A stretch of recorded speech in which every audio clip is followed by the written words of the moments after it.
This slide presentation will cover the basics of systematic reviews as well as appraising systematic reviews.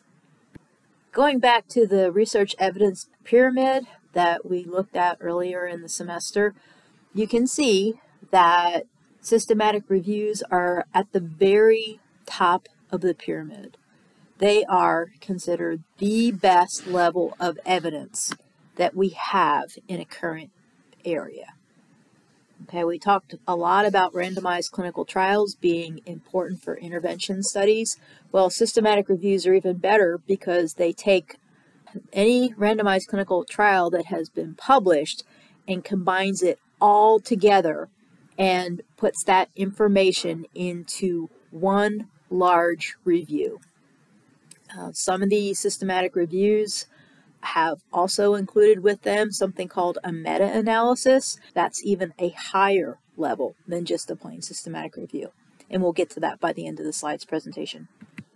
A good systematic review has all of the things that you see here on this slide.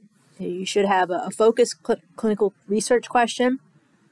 It should be a complete review of all the literature that's available, an appraisal of the applicability and the validity of each and every study, as well as an appropriate analysis of the results, but realize that the results could be analyzed in either a qualitative or a quantitative way. And we'll get to that information here in a few slides. And as I said in the previous slide, it is a very powerful piece of information. It's more than any one single study. If you look at the picture on the right-hand side of the slide, you have a pretty good schematic here of what exactly is involved in creating a systematic review. First, you have to have the idea for the study is what is the clinical question that you really want to answer? And then you have to search for any studies that have anything to do with that particular clinical question. Okay, we'll get into how to search the literature in the summertime, but for now, they've searched all the available databases and anything that has to do with your particular clinical question. Then they sift through the studies and they actually extract the data from the studies, assess the quality, then they combine all of the data and they could do just a qualitative analysis, or as I said previously, a meta-analysis, which is actually a statistical analysis of all the results from each individual study, and then make a conclusion. Okay, and then that article itself is disseminated into the peer-reviewed literature. The Cochrane Database of Systematic Reviews is considered the gold standard place to publish a systematic review. Essentially, if you've published in the Cochrane Database of Systematic Reviews, you know it is a very good study. They have very strict guidelines and criteria that you have to meet in order to publish in the Cochrane Database.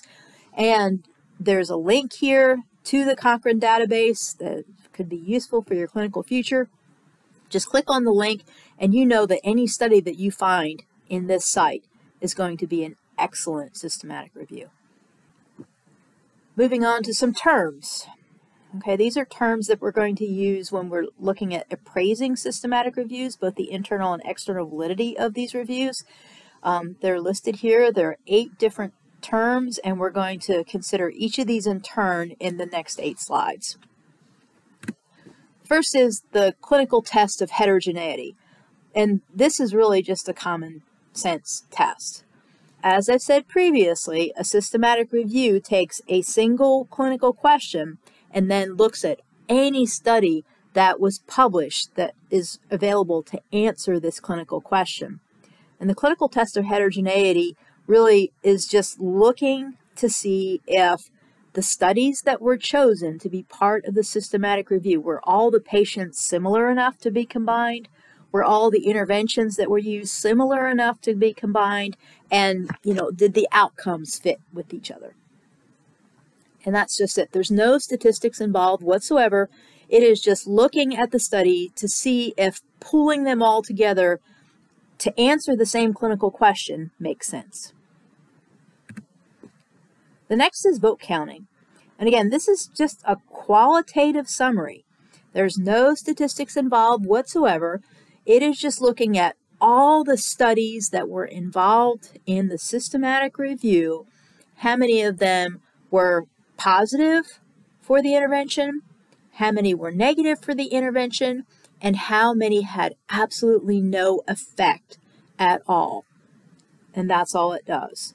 As you can see in the example that's listed here, I've highlighted in bold 14 studies. Of the 14 studies, 4 were positive, okay, and 10 had no effect whatsoever. And that's all vote counting is. It's just a qualitative summary. It's a verbal summary of what was found in each of the studies. No statistics. When a meta-analysis is conducted, it should be paired with a test of statistical heterogeneity. This kind of test can also be called a statistical test of homogeneity. Okay, these tests of statistical heterogeneity assess the likelihood that the variability between all the studies that are included in the systematic review and meta-analysis are due to chance. If the test of statistical heterogeneity indicates that differences are unlikely to be due to chance, that is, if the p-value is greater than 0.05, the meta-analysis result is positive and questioned. And authors are expected to address this positive result in their meta-analysis. However, if the p is less than 0.05, that indicates that the diversity between studies is not due to chance. Okay, and this should lead to a sub-analysis known as a sensitivity test. But for the most part, as a consumer of the literature, you are mostly concerned with whether or not they did this statistical test of heterogeneity. Okay, if you just need to recognize that it was done and not really worry about how to interpret the results of the test, but if they did the test and they found out that p was less than 0.05, then it is a good study. Moving on, the next would be a meta-analysis. And a meta-analysis, as you can see on the right-hand side of the slide in the picture, you have all reviews, which are just literature reviews. They're peer-reviewed, but they're not consistent of all of the literature that was published on a subject. Okay, a systematic review is a small part, maybe 75% of what I see as far as all reviews are concerned. And this systematic review has specific criteria in that it's looking for all of the studies that were published on one clinical question. And of the systematic reviews that are published, there's a small subset of those that actually include something like that's called a meta-analysis. And this is a statistical synthesis of the data from multiple studies that address the same question. So what happens is the results of all the statistics from the individual studies are pooled and then published as one large study. Essentially, it's comparing one intervention to another, and it identifies something known as a standardized mean difference, which is very similar to effect size, which we talked about before as Cohen's d. It also reports a relative risk. We'll talk about each of those a little bit more in the next slide. Okay, the standardized mean difference. Like I said, it's very similar to Cohen's d. You see the Cohen's d interpretation that we've seen previously in this course. If it's 0, there's no difference between experimental and control. If it's 0.8, it's a large difference. So this is actually a very good study. Okay, the relative risk is specific for dichotomous data. It compares the rate of an event in one group to another.